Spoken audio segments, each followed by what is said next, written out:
but what I'm going to do is talk about ways that you can tackle bidding when you're not familiar with it. So now if you don't learn on a job and you just walk away and you go, yeah, well, I guess I lost money on that, and you forget about it, you're gonna keep repeating the cycle over and over and over again. Cisco with Solano Landscaping in Milwaukee, Wisconsin on the line today. Say hi to everybody, Francisco. Good morning, guys. And he's got 3 questions about bidding. So let's get into them. Francisco, what are we gonna be looking at today? Just start off with, first question is how to, bidding process for cutting down trees. Trees, okay. I'm not a tree removal or tree trimming company, but what I'm going to do is talk about ways that you can tackle bidding when you're not familiar with it. So before we get into it, I need to know the level of familiarity you guys have with tree trimming and tree removal. Okay. Have you done it before? Yeah, my dad has. He's the one, the owner of the company. He's the one that climbs up on the trees with the harness that cuts them down. He's pretty familiar with cutting down trees. He just doesn't know how to charge them. And he doesn't do it often, but he does do it here and there. How has he done it in the past? What formula has he used for bidding the tree removal? Do you know? He just sticks his thumb out and he just kind of gives it a swing. I love it. I love it. The lick and stick method. All right. And that actually is a place where a lot of people start. Is that your dad in the background? Yeah. Hey, how you doing?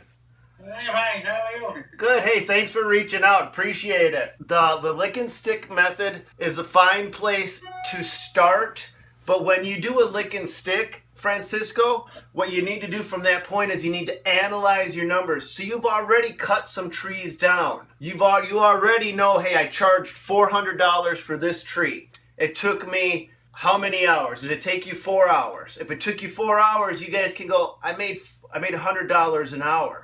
So there is a way that is a fine place to start. What I want to talk about is how you go into the bidding when you're unfamiliar with the work, and some of it is guesswork. Some of it is going out and trying to find out what other people are doing in your area to come up with the numbers that they're coming up with, and then applying that to the real world. So when you're doing this job, that $400 job, we go back and it took you 10 hours. I only made $40 an hour because I charged $400.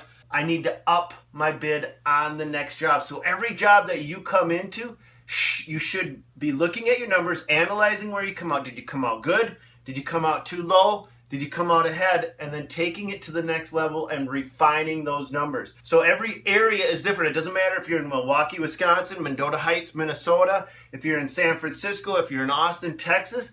Those numbers are going to vary, but that doesn't mean that you still can't tackle these jobs. What it means is you've got to take the time to look at how you came out on each job. Should only have to get 2-3 jobs under your belt. And yes, you are going to lose on some jobs. Those jobs are fine because you'd never technically lose.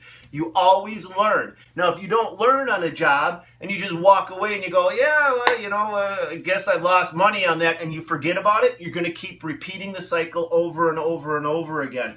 But the reason I put out so many videos, I put them out for you guys, I put them out for me too. The videos that I produce on how to bid mulch, how to bid this, how to bid that, when I go up and I'm going to bid these jobs, those are reminders to myself about those projects. I'm learning from them. You're still there, guy? Okay. So I'm learning from every time I bid a job, whether I produce a video or I don't produce a video, I'm still making sure that I take notes. I'm still referring back to them. I have every bid that I've ever done, and I'm going back through them and I'm comparing them from one job to the next. In fact, I actually use that as an excuse when I'm coming up with numbers, because when you were in hardscaping, excavating, landscaping, there are not going to be any 2 jobs that are exactly the same. Square footages change, conditions change.